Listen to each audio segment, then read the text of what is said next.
Classmate academy के 100 most important question की series में हम अपना सेकंड लेक्चर लेके आए हैं। बिहार पीसीएस और यूपी पीसीएस की करंट अफेयर की जो सीरीज हमारी चल रही है उसमें हमने अभी तक डिस्कशन किया। उसके बाद 100 मोस्ट इंपॉर्टेंट क्वेश्चन की सीरीज का पहला लेक्चर हम रिकॉर्ड कर चुके हैं। अब हम दूसरे लेक्चर की तरफ आगे बढ़े। अब इसका क्वेश्चन नंबर हम शुरू करते हैं। इस लेक्चर का पहला है, हमें 100 डिस्कस करने हैं जिसमें हमने काफी कुछ कर रखा है। अब हम इस पे चलते हैं। तो इसमें है द्रौपदी मुर्मू ने, क्वेश्चन सीधा आएगा, द्रौपदी मुर्मू ने, जो हमारे राष्ट्रपति हैं, राष्ट्रपति द्रौपदी मुर्मू ने किन दो भाषाओं में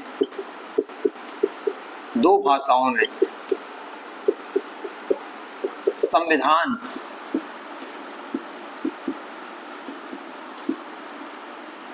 की नई जो प्रतियां बनाई गई हैं उनको जो छापी गई हैं वो छापा है या उनको विमोचन किया है। तो जो छापी गई है वो किन दो भाषाओं में है, जिसको राष्ट्रपति द्रौपदी मुर्मू ने विमोचित किया है संविधान की दो नई प्रतियां। वैसे तो वो लिखी ही गई है हिंदी में, इंग्लिश में, दो नई भाषाओं में इनका विमोचन किया गया। वो है कौन सी भाषाएं? दो, एक है संस्कृत और एक है दूसरी है मैथिली। ठीक है, इन दो भाषाओं में संविधान को पूरी तरीके से ट्रांसलेट करके दो भाषाओं में इसको छापा गया है। इसका विमोचन इन्होंने किया है। तो इसमें मैथिली ये वाला इंपॉर्टेंट, क्योंकि ये बिहार से रिलेटेड है, तो ये बिल्कुल इंपॉर्टेंट फैक्ट बन जाता है बिहार पीसीएस के लिए। आप समझिए कि क्या कनेक्शन रहता है जो क्वेश्चन बनते हैं। अब चूंकि मैथिली बिहार की लैंग्वेज है, जो मिथिला प्रदेश आता है उसकी है मैथिली, और संस्कृत तो सबसे प्राचीन भाषा के रूप में जाना ही जाता है इसको। तो संस्कृत और मैथिली में संविधान की नई प्रतियों को छापा गया है, जिसका विमोचन राष्ट्रपति द्रौपदी मुर्मू ने किया। ठीक है, तो इन दो भाषाओं को बिल्कुल आप नोट कर लीजिए। क्वेश्चन पूछ सकता है, सीधा पूछेगा किन दो भाषाओं में किया गया, तो संस्कृत और मैथिली। अब हम चलेंगे नेक्स्ट क्वेश्चन पे, इसको आप नोट कर लीजिए, फिर हम चलते हैं नेक्स्ट क्वेश्चन पे। संस्कृत और मैथिली। अच्छा, one nation one ration card आपने सुना होगा, one nation one ration card. Question अगला हमारा है one nation one ration card. One ration card, इसका सबसे ज्यादा प्रयोग करने वाला कौन सा राज्य है?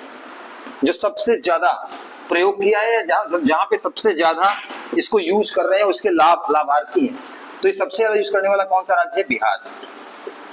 ये बिहार पीसीएस के लिए मोस्ट इंपॉर्टेंट है कि one nation one ration card. ये क्या है one nation one ration card? ये स्कीम है कि जैसे आप बिहार या यूपी से लोग आय के लिए, रोजगार के लिए दिल्ली में आते हैं, अब वहां पे उनके राशन कार्ड रहते थे, तो वो अब दिल्ली में तो राशन ले नहीं सकते। तो ये one nation one ration card यही है कि वहां से ये ऑनलाइन इंटीग्रेशन कर दिया कि अगर वहां का भी राशन कार्ड है तो दिल्ली में अनाज ले सकता है। तो इसमें सबसे ज्यादा लाभार्थी, सबसे अच्छा परफॉर्मेंस करने वाला कौन सा राज्य है? वो है बिहार। तो इसको आप नोट कर लीजिए, फिर हम नेक्स्ट पे चलें। ये सब बहुत इंपॉर्टेंट क्वेश्चन है। 100 क्वेश्चन की जो सीरीज चल रही है, बिल्कुल इसको आप नोट मेकिंग करिए, और लास्ट टाइम ये पूरा रिवाइज करके जाएंगे आप। मैं कह रहा हूं आपको कम से कम 8 से 10 क्वेश्चन यहीं से हिट करने के चांसेस है मैक्सिमम। अब फिर हम करेंगे अंतरिक्ष स्टेशन के बारे में। देखिए, विश्व का तो अंतरिक्ष स्टेशन है ही, भारत अपना एक अंतरिक्ष स्टेशन बनाने की प्रयास में है। भारत का अंतरिक्ष स्टेशन, भारत का अंतरिक्ष स्टेशन, ये कब तक भारत ने टारगेट किया है कि पूरा हो जाएगा? ये लक्ष्य है 2035 तक। कई बार ये सन वाले क्वेश्चन आते हैं, जैसे $5 ट्रिलियन इकोनॉमी कब तक भारत पहुंच जाएगा, या जो टीबी है उसका उन्मूलन कब तक हो सकता, भारत का लक्ष्य क्या है। तो अब बात उठी, तो टीबी का लक्ष्य क्या है पता है आपको? भारत ने टीबी का टारगेट बनाया कि 2025 में इसको उन्मूलन कर दिया जाए। उन्मूलन मतलब पूरी तरीके से भारत से इसको समाप्त कर दिया जाए। हालांकि ये लक्ष्य काफी कठिन है, लेकिन भारत सरकार का ये लक्ष्य है। और विश्व के स्तर पर इसको उन्मूलन टीबी का, जो ट्यूबरकुलोसिस जिसको हिंदी में कहते हैं तपेदिक, विश्व का लक्ष्य है 2030 तक। ठीक है, तो ऐसे टारगेट वाले क्वेश्चन पूछे जाते हैं एग्जाम में, और ऐसे यूपीपीसी से पूछा गया है कि $5 ट्रिलियन इकोनॉमी जो भारत सरकार ने रखा, वो उसका लक्ष्य क्या था? तो 2025 वर्ष का था, वर्ष 2025 में इसका टारगेट रखा गया था। ऐसे ही अंतरिक्ष स्टेशन बनाने का जो टारगेट रखा है वो कब तक है? 2035 तक। ठीक है, तो इसको आप नोट कर लीजिए। अच्छा, एक चीज इसी ईयर पे मैं पूछूंगा, कार्बन एमिशन, भारत सरकार ने जीरो कार्बन एमिशन का टारगेट कितना, किस वर्ष में रखा है? ये बहुत इंपॉर्टेंट है। Zero carbon emission, net carbon emission को जीरो करना है, इसका लक्ष्य कब रखा गया है? इसका लक्ष्य रखा गया है 2070, 2070।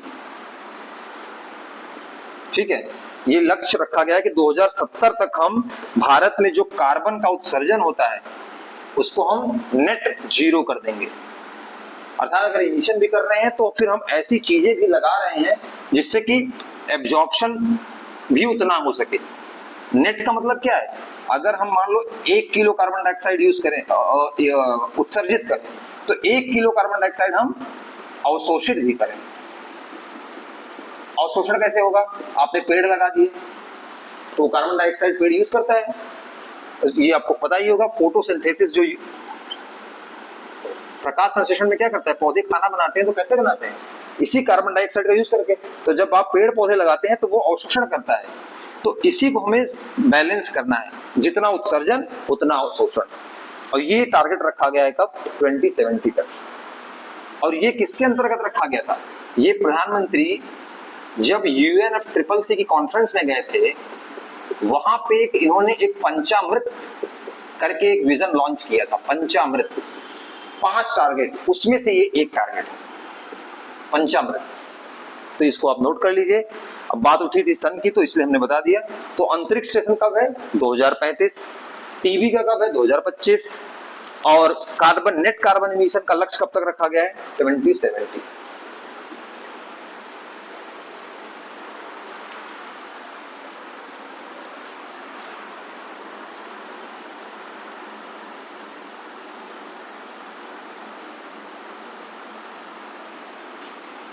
तक कार्बन एमिशन नेट जो है हमारा जीरो करना है।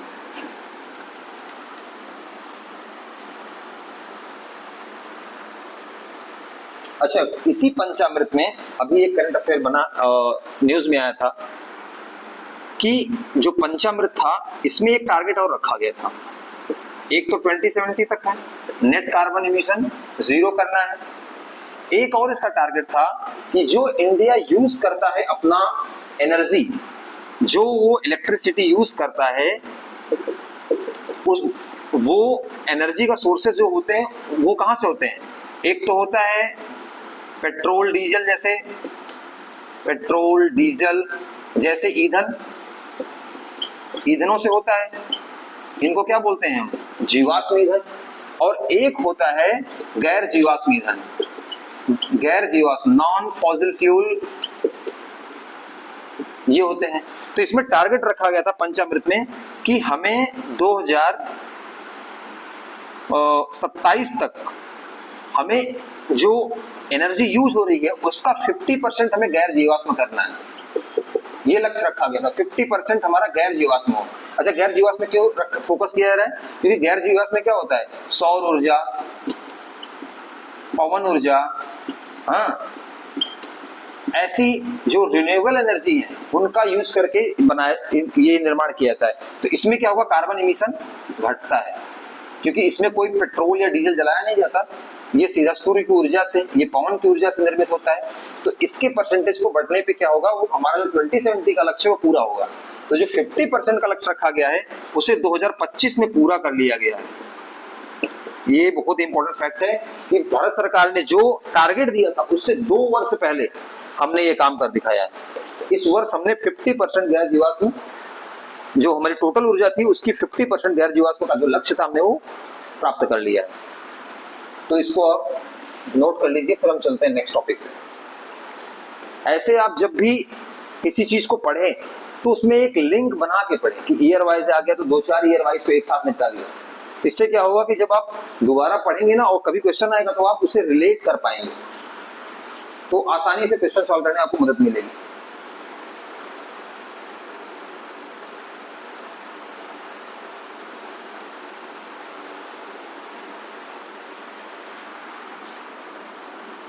अब हम चलते हैं अपने नेक्स्ट क्वेश्चन पे। थोड़ा तेजी के साथ चलेंगे क्योंकि एग्जाम का समय बहुत ज्यादा नहीं है। देश का पहला मैग्नीशियम पावर प्लांट कहां पे लग रहा है? ये पहला मैग्नीशियम पावर प्लांट है, ये लग रहा है जमशेदपुर। ठीक है, तो देश का पहला मैग्नीशियम पावर प्लांट है जमशेदपुर में।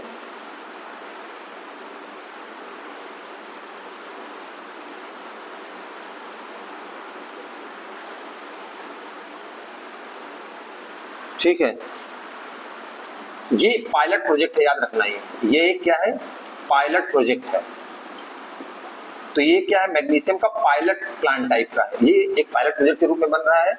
इसके बाद ये रिसर्च के स्तर पे हो रहा है। देखिए कैसे क्या, कोई चीज अगर कोई पॉलिसी बनानी होती है सरकार को तो वो क्या करते हैं, सबसे पहले पायलट प्रोजेक्ट लाते हैं कि ये फिजिबल है कि नहीं, इसका जो हम इसमें इनपुट डाल रहे हैं, ये आउटपुट जो आएगा, जो रिजल्ट आएगा वो बेहतर है कि नहीं।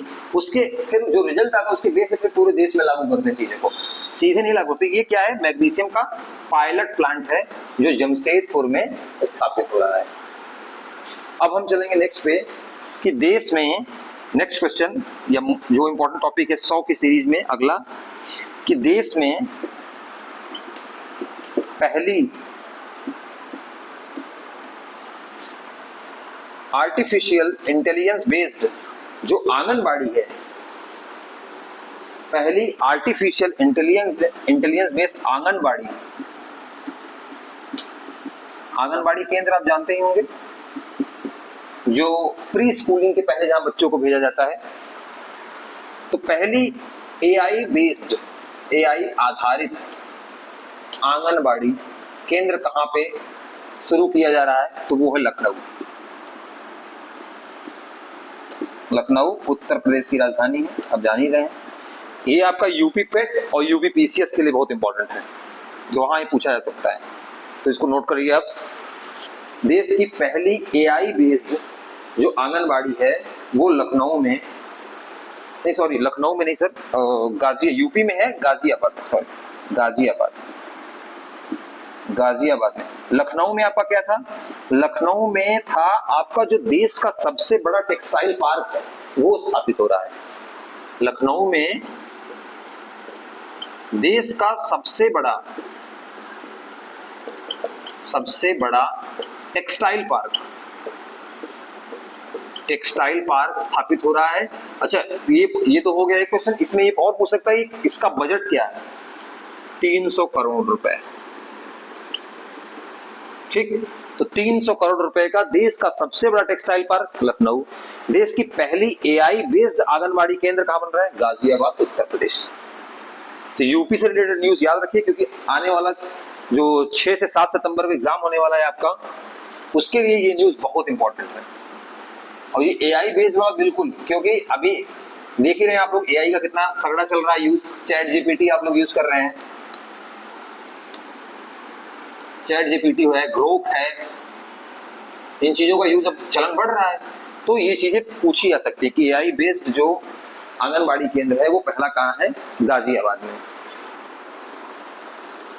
अब नेक्स्ट क्वेश्चन पे चलते हैं कि भारत का फर्स्ट संविधान संग्रहालय कहां है?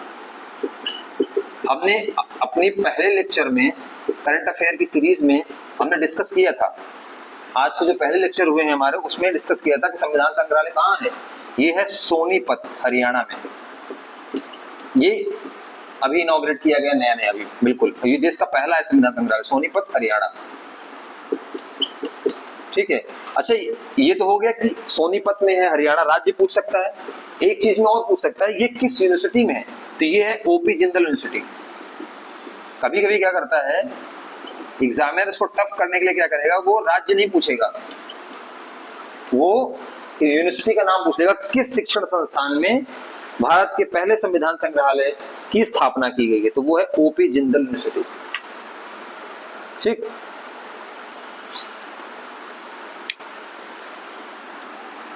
इसको आप नोट करें, फिर हम आगे चलते हैं नेक्स्ट क्वेश्चन पे।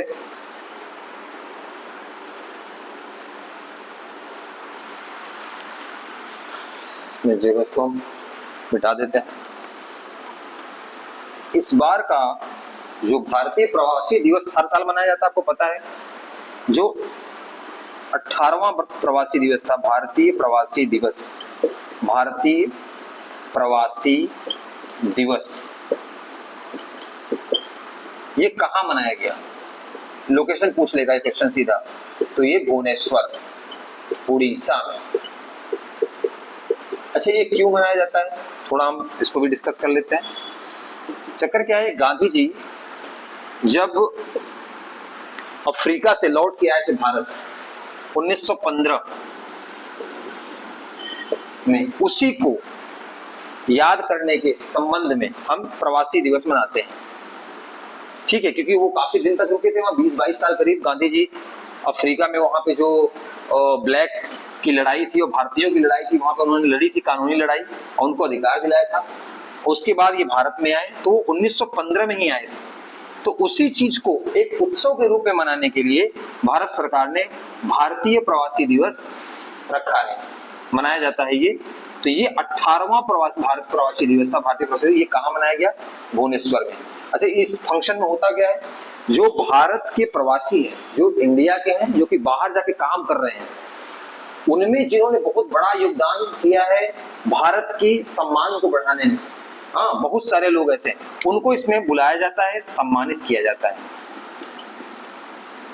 कि जो डायस्पोरा है, इंडियन डायस्पोरा, जो इंडिया के लोग हैं, जो बाहर जाके अच्छा काम कर रहे हैं, उनको इसमें सम्मानित किया जाता है। तो इस बार का कहाँ मनाया जा रहा है? भुवनेश्वर, उड़ीसा में। ये कौन सा है? 18वां प्रवासी दिवस है। और कभी पूछ ले कि किस लिए मनाया था रीजन में, तो ये गांधी जी के वापस आने पे, उसी को याद करने के संदर्भ में सरकार ने स्टार्ट किया।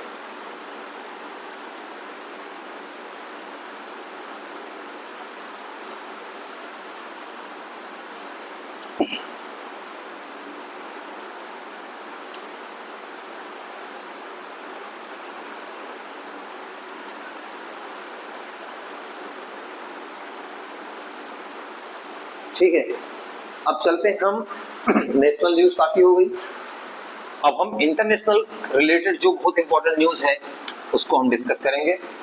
और कुछ अगर एक और भी अच्छी न्यूज जो एग्जाम पॉइंट ऑफ व्यू से इंपॉर्टेंट होगी तो उसको हम ऐड कर लेंगे। तो जो इंटरनेशनल न्यूज है उनको हम डिस्कस करेंगे।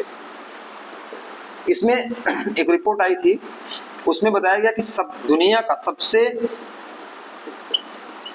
का सबसे बड़ा कर्जदाता देश कौन सा है, सबसे ज्यादा कर्ज देने वाला देश कौन सा है।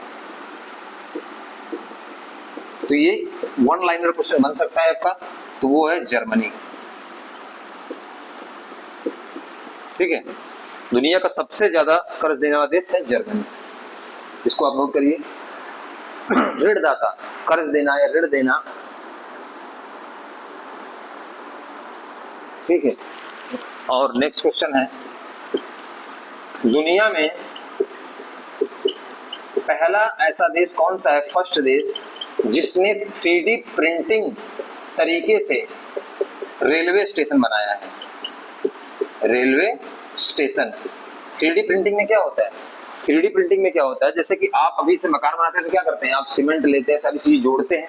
3D प्रिंटिंग में क्या होगा कि आप सारी चीजों का एक पेस्ट डालेंगे, जैसे प्रिंटर होता है ना, आप उसमें इंक डाल देते हैं और कमांड दे देंगे, वो सारा प्रिंट कर देता है। ऐसे ही मकान बन रहे हैं नई टेक्नोलॉजी, जिसको 3D प्रिंटिंग कहते हैं। आप प्रिंटिंग जो करते हैं मशीन से कागज पे, वो 2D है, क्योंकि वो ऐसे ऐसे की जाती है। ठीक है, एक डायमेंशन ही, एक डायमेंशन है। अब जो मकान या रेलवे स्टेशन का जो डिजाइन बना रहा है, मकान बनाए जा रहे हैं, तो उनको बोला जाता है 3D प्रिंटिंग। इसमें क्या करेंगे आप, वो जो मटेरियल होते हैं हमारे, रॉ मटेरियल, सीमेंट हो गया, कंक्रीट हो गया, वो सारी चीज में डाल दी जाती है और लेयर बाय लेयर वो बना दिया जाता है। तो ऐसा करने वाला पहला रेलवे स्टेशन बनाने वाला कौन सा देश है? वो है जापान। ये पूछ सकता है, ये इंपॉर्टेंट है, क्योंकि 3D प्रिंटिंग ये आज की उन्नत टेक्नोलॉजी है, ठीक है। तो इससे रिलेटेड अगर कोई न्यूज आएगी एआई से रिलेटेड, जब देखिए कभी भी एआई से रिलेटेड कोई न्यूज हो, 3D प्रिंटिंग से रिलेटेड न्यूज हो, तो वो अपने आप में इंपॉर्टेंट हो जाएगी। जैसे एआई आंगनबाड़ी कहाँ शुरू हुआ? तो गाजियाबाद में हुआ। डिजिटल से रिलेटेड कोई न्यूज आ गई तो वो इंपॉर्टेंट हो गई। जैसे डिजिटल, अभी हमने करंट अफेयर में आपको बताया था कि डिजिटल साक्षरता किस राज्य में 100% हो चुकी है, तो वो कौन सा राज्य है? केरला। और साक्षरता में एक साक्षरता और होती है, जब साक्षरता की बात चले तो आप जो उसके सारे टर्म में देख लीजिए। एक होती है पूर्ण कार्यात्मक साक्षरता, वो किसमें? तो पूर्ण कार्यात्मक साक्षरता प्राप्त करने वाला पहला राज्य कौन सा है? मिजोरम।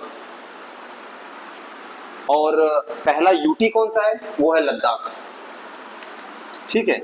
अब हम चलते हैं नेक्स्ट क्वेश्चन पे। ऐसी चीजों को आप याद रखिए, तभी एग्जाम में आप बिना कंफ्यूजन के कर पाएंगे।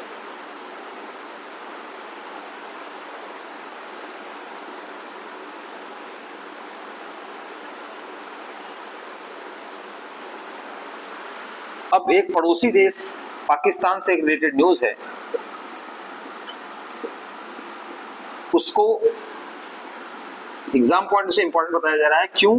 क्योंकि वहां पे बलूच आर्मी है, बलूचिस्तान लिबरेशन आर्मी, ठीक है, इसे शॉर्ट फॉर्म में बोलते हैं BLA।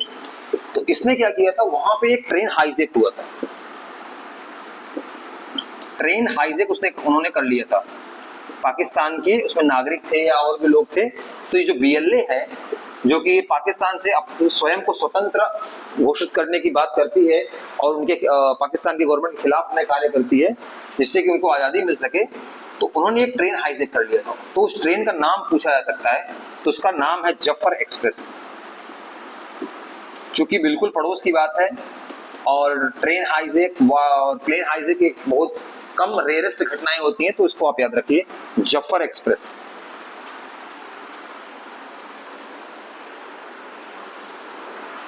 और पाकिस्तान ने जो अटैक किया था वो लोकेशन क्या थी? वो थी पहलगाम। और उसका जवाब भारत ने किस ऑपरेशन के थ्रू दिया था? ऑपरेशन सिंदूर। ये तो आप जानते ही हैं। तो ये इंपॉर्टेंट न्यूज है। आप जफर एक्सप्रेस, इसको ट्रेन हाईजैक किया किसने? BLA ने, बलूचिस्तान लिबरेशन आर्मी। अच्छा, जो इंडिया ने उसमें यूज किया ऑपरेशन सिंदूर में टेक्नोलॉजी या जो एयर डिफेंस सिस्टम, वो कौन कौन से थे? उसमें 2-3 इंपॉर्टेंट है। एक है S-400, ठीक है, एक है आकाश। ये सब एयर डिफेंस सिस्टम थे, ये जो यूज हुए हैं, air defence system. Air defence system क्या होते हैं?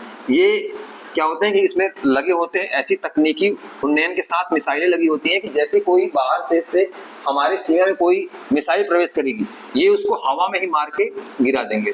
अगर इधर से प्रवेश की, यही मार गिरा देंगे, तो ये इंटर नहीं कर पाती है, ये सीमा पे ही गिरा देते हैं, इससे नुकसान नहीं होता। तो S-400 ये कहाँ से इंडिया को मिला था? ये कोई पूछ सकता है, तो ये रसिया से मिला था, रूस से। और आकाश स्वदेशी है, ये हमने खुद बनाया। ये short range air defence system है, ये long range air defence system, ठीक। तो इसको आप याद रखिए कि ऑपरेशन सिंदूर में इन तकनीक का यूज किया गया था।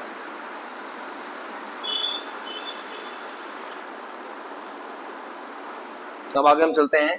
अमेरिका ने, जो USA ने अपने राष्ट्रीय पक्षी की घोषणा की है।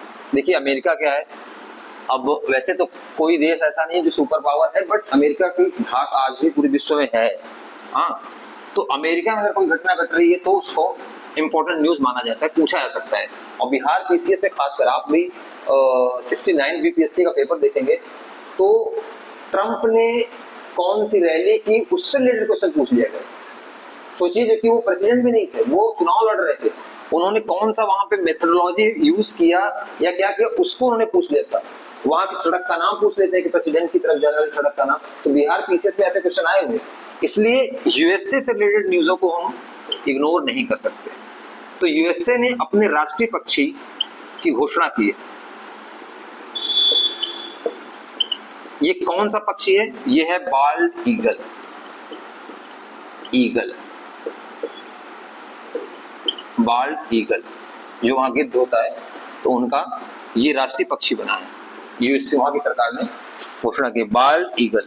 इसको आप नोट कर लीजिए, ये क्वेश्चन आ भी सकता है क्योंकि 69 में यूएसए से रिलेटेड क्वेश्चन आए थे। बाल्ड ईगल है।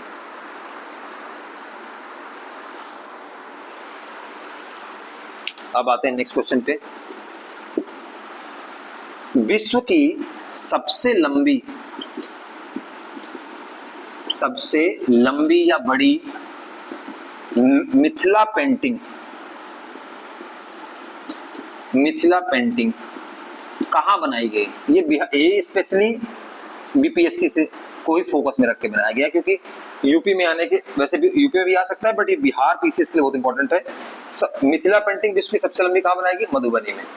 मधुबनी जिला है बिहार में, तो वहां पे ये बनाया गया है।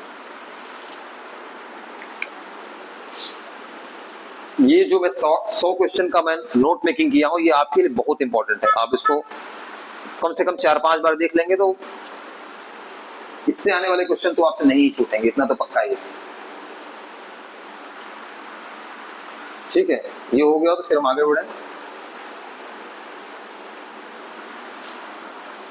अच्छा, रोग मुक्ति से कुछ रोग ऐसे होते हैं जिनसे मुक्ति पे होने पे देशों का नाम न्यूज में बहुत आता है। जैसे इस वर्ष भारत किस रोग से मुक्त हो गया है कि वो भारत में रोग अब नहीं है?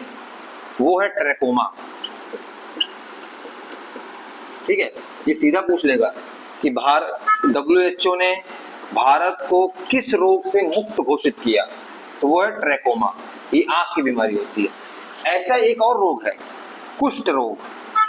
कुष्ठ रोग से मुक्त किस देश को घोषित किया गया? ये है जॉर्डन। जॉर्डन ऐसा देश है जिसको कुष्ठ रोग से अब मुक्त घोषित कर दिया गया। और ये ट्रैकोमा है जिसको भारत से बोला गया कि भारत ट्रैकोमा मुक्त हो चुका है। ये आंख की बीमारी होती है। ठीक है, पोलियो से भारत पहले ही वो हो गया है, मुक्त हो गया है। तो ये आप रखिए, जॉर्डन जो है वो कुष्ठ रोग से मुक्त होने वाला विश्व का देश बन गया है। और ये ऐसा करने वाला ये पहला देश है। अभी तक विश्व में कोई ऐसा देश नहीं है जो कुष्ठ रोग से पूरी तरीके से मुक्त हो पाया। भारत भी नहीं है ऐसा। भारत ट्रैकोमा से है, पोलियो से है, बट कुष्ठ से नहीं है। तो ये पहला देश है जॉर्डन जो ऐसा कर पाया। ठीक, इसको आप नोट करिए, फिर चलते हैं नेक्स्ट क्वेश्चन पे।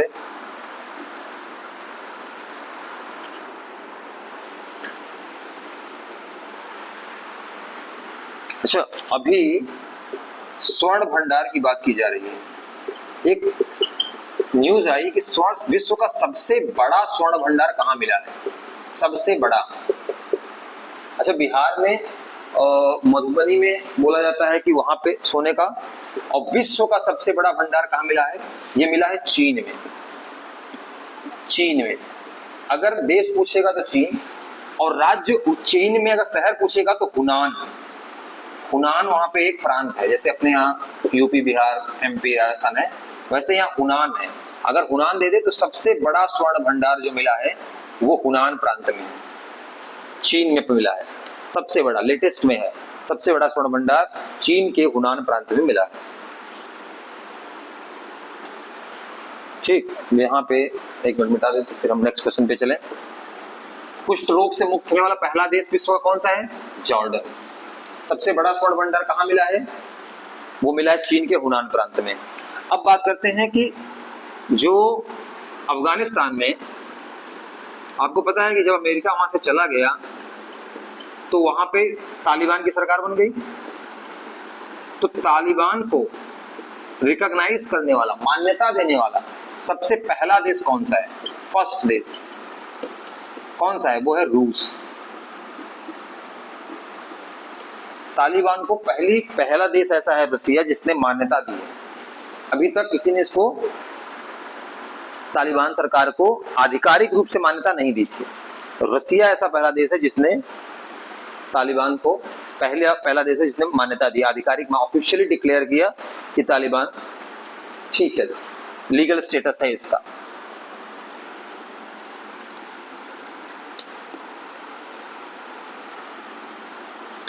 ठीक है,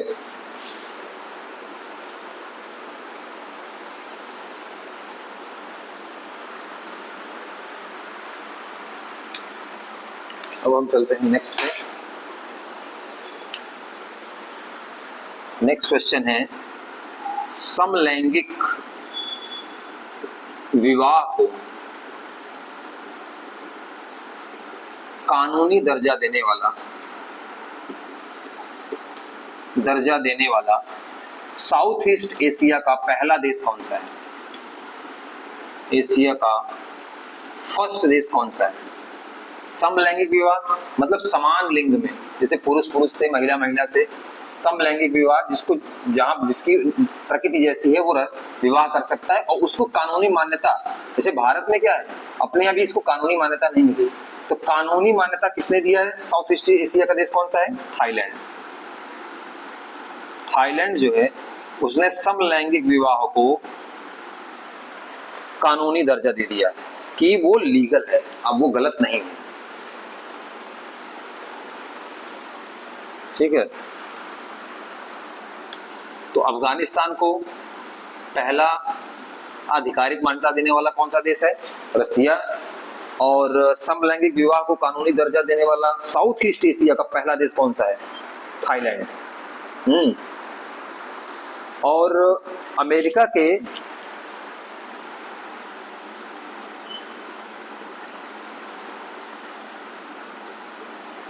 जो राष्ट्रीय पक्षी था उसका हमने क्या बताया था आपको? किसको घोषित किया गया है? Bald eagle. Bald eagle. ठीक है, ये हो गया। अब हम चलते हैं आगे।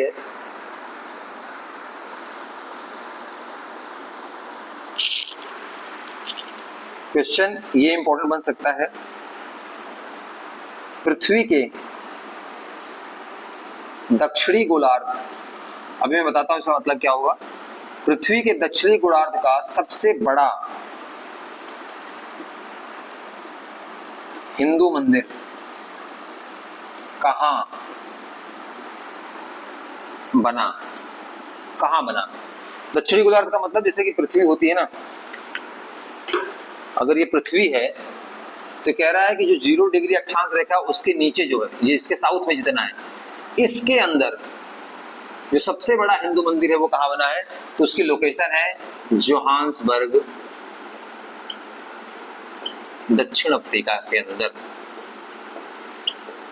क्योंकि भारत से रिलेटेड है, हिंदू मंदिर से रिलेटेड है, तो ये पूछा जा सकता है कि सबसे बड़ा जो क्या कहते हैं सदर्न हेमिस्फीयर, दक्षिणी पृथ्वी के दक्षिणी गोलार्ध का सबसे बड़ा हिंदू मंदिर कहाँ है? तो जोहान्सबर्ग, दक्षिण अफ्रीका के अंतर्गत आता है। ठीक है, ये हो गया।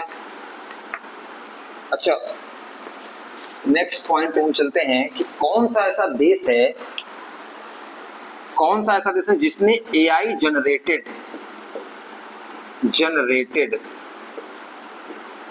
जनरेटेड यौन शोषण से संबंधित कंटेंट जैसे वीडियो बनाते हैं ना, तो एआई जनरेटेड वीडियो बनते हैं, तो जो यौन शोषण, सेक्सुअल कंटेंट होते हैं जिसमें शोषण की गतिविधि हो सकती है, उसको गैर कानूनी घोषित करने वाला कौन सा देश है? वो है यूके, यूनाइटेड किंगडम ने एआई जनरेटेड, अगर कोई व्यक्ति है जो तकनीकी का मिसयूज कर रहा है और एआई जनरेटेड वीडियो बना के यौन शोषण से रिलेटेड कंटेंट बना रहा है, सामग्री बना रहा है, तो उसको अपराध करने वाला देश कौन सा है? यूके। और ये ऐसा करने वाला पहला देश है। अभी इस पे चूंकि एआई जनरेटेड अभी जस्ट आया ही है, हम जैसे चैट जीपीटी से पिक नहीं बना रहे थे, तो ऐसे ही वीडियो बनाने की भी चीजें चल रही है, तो उसमें जो यौन शोषण से रिलेटेड कंटेंट है उसको इसने वहां पे कानून बना के उसको गैर कानूनी बना दिया है, और ये ऐसा करने वाला पहला देश है।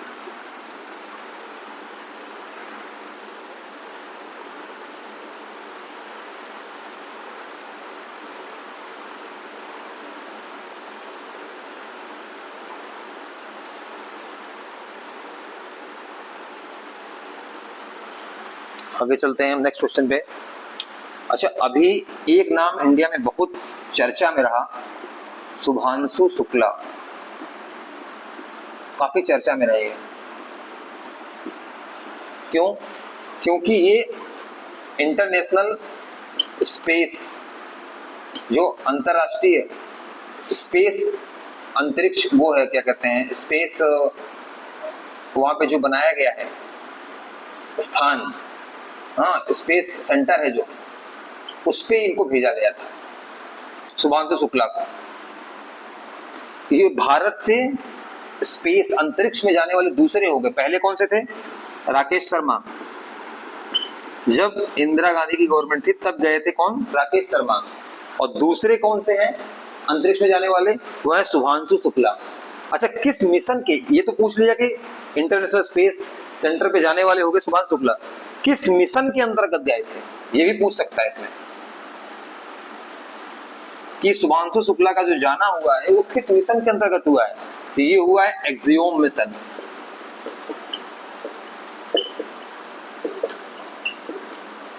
एक्सियोम मिशन, इस मिशन का नाम था एक्सियोम, एक्सियोम मिशन इसका नाम था। ये मिशन याद रखिएगा आप लोग, ये इंपॉर्टेंट है, एक्सियोम मिशन, शुभांशु शुक्ला। अच्छा, यूपी के एग्जाम में ये पूछ सकता है कि किस शहर संबंधित है, तो ये लखनऊ से है, तो लोकेशन भी पूछी जा सकती है।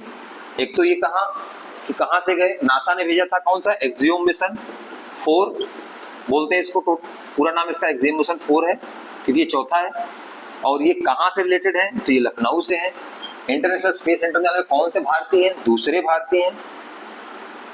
सुनीता विलियम भी जाती हैं, लेकिन सुनीता विलियम मूल पूर्णतः भारतीय नहीं, क्योंकि वो अमेरिका में ही रहती है। ये जो गए हैं, ये शुभांशु शुक्ला कैप्टन है अपनी सेना में, ये भेजा गया, तो ये इनको दूसरा स्थान मिला है। पहले राकेश शर्मा, दूसरा शुभांशु शुक्ला। ये मूल रूप से सुनीता विलियम्स इनके फादर या मदर में से गुजरात से कोई थे, लेकिन अब ये इंडिया की नागरिक नहीं है, इसलिए नंबर दूसरा शुभांशु शुक्ला को मिलता है। पहला राकेश शर्मा, दूसरा शुभांशु शुक्ला, और ये लखनऊ से है, लखनऊ शहर से है।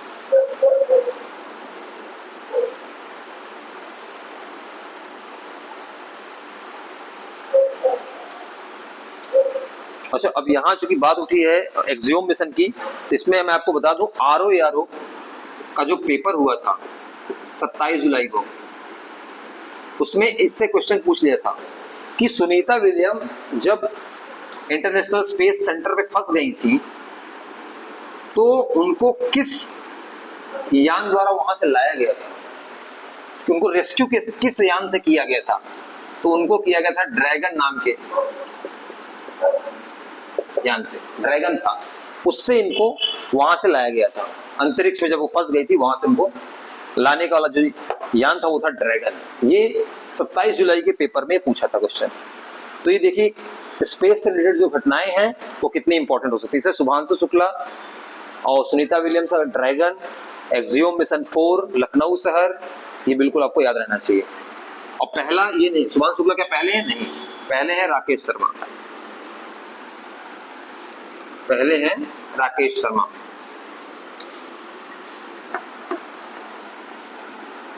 और सबसे बड़ा मंदिर साउथ हेमिस्फीयर का, दक्षिणी गोलार्ध कहां पे है? वो है आपका जोहान्सबर्ग, दक्षिण अफ्रीका। और अभी मैंने इसके पहले 100 इंपॉर्टेंट क्वेश्चन की पहले सीरीज में लेक्चर में मैंने बात किया था कि भारत का जो पहला लकड़ी का गुरुद्वारा बना है वो कहाँ पे है? वो है पंजाब में। पंजाब में कहा? फाजिल्का। ये विश्व का पहला ऐसा गुरुद्वारा है जो पूर्णतः लकड़ी से बना है। ठीक है, रिवीजन कराने का पर्पस यही है कि आप मैक्सिमम चीज क्लास में याद अगर आपको हो जाए, उससे बेहतर कुछ है ही, क्योंकि आप घर पे जाके पढ़ने या दूसरे सब्जेक्ट भी पढ़ सकते हैं, और जो चीजें अगर यहाँ पे आपकी तैयार हो गई तो वो आपके लिए बेहतर रहेगा।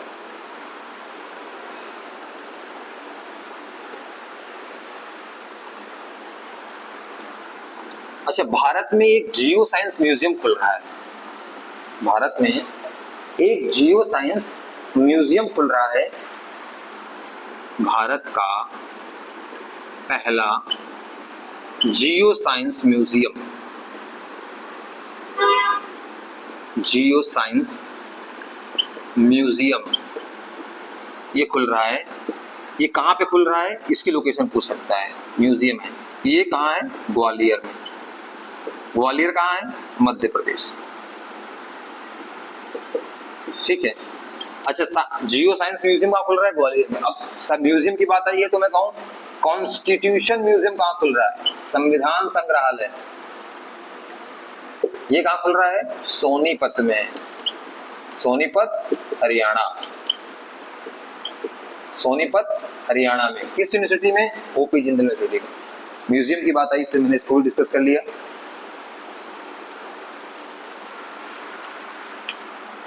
अब आगे बात करते हैं जीनोम संपादित, जीनोम संपादित चावल की किस्म पैदा करने वाला प्रथम देश कौन सा है, भारत है इस चीज में।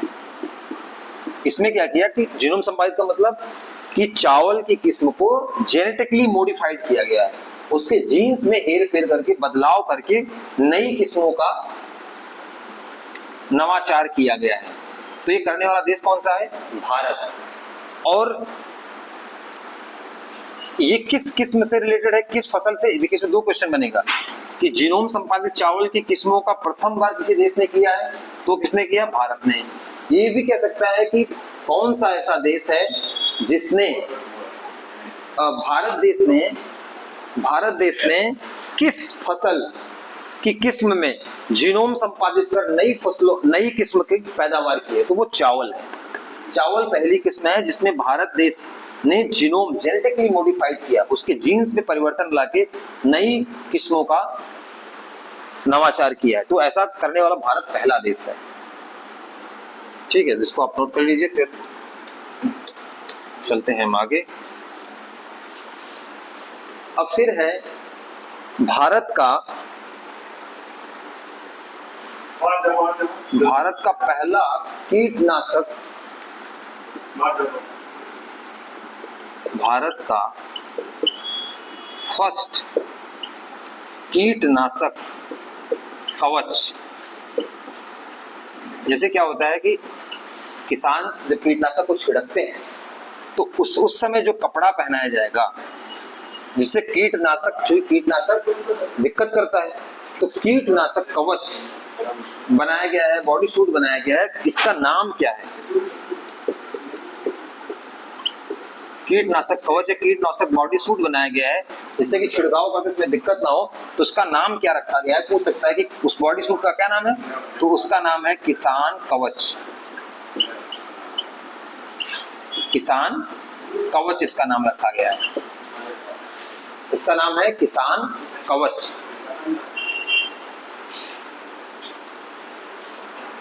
ठीक है, किसान कवच नाम की जो बॉडी सूट है ये बनाया गया है कीटनाशक से बचाव के लिए, किसान कवच। अच्छा, भारत की प्रथम स्वदेशी सेमीकंडक्टर, भारत की प्रथम स्वदेशी सेमीकंडक्टर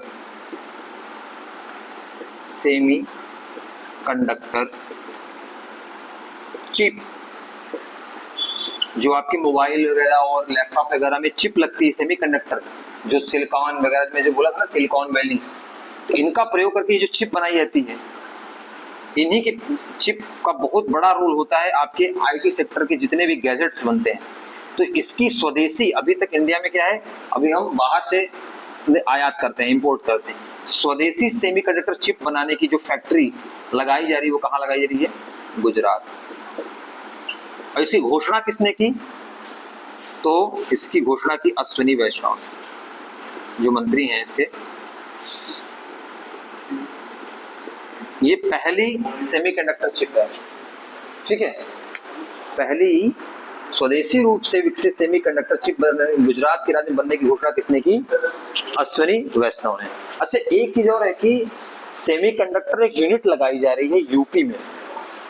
अब यहां से बात उठी तो उसको भी आप रिवाइज करिए, सेमीकंडक्टर की एक यूनिट लगाई जा रही है कहाँ, यूपी में। यूपी में अगर वो लोकेशन पूछ लिया तो क्या होगा वो, तो वो लोकेशन है नोएडा। कहां पे? जेवर एयरपोर्ट के पास।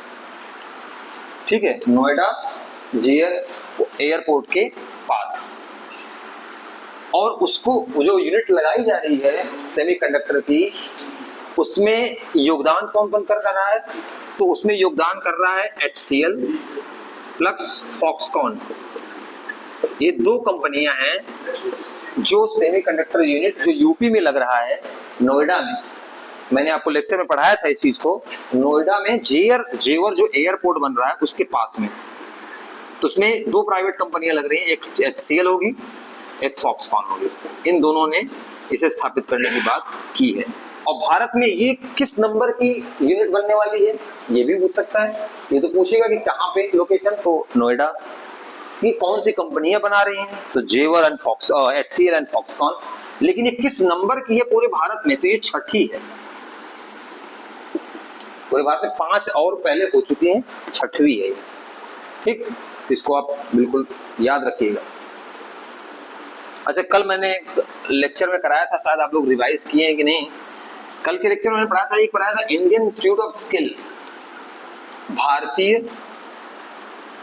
कौशल केंद्र, इंडियन कौशल संस्थान, भारतीय कौशल संस्थान। सबसे पहला भारतीय कौशल संस्थान कहां पे स्थापित किया गया?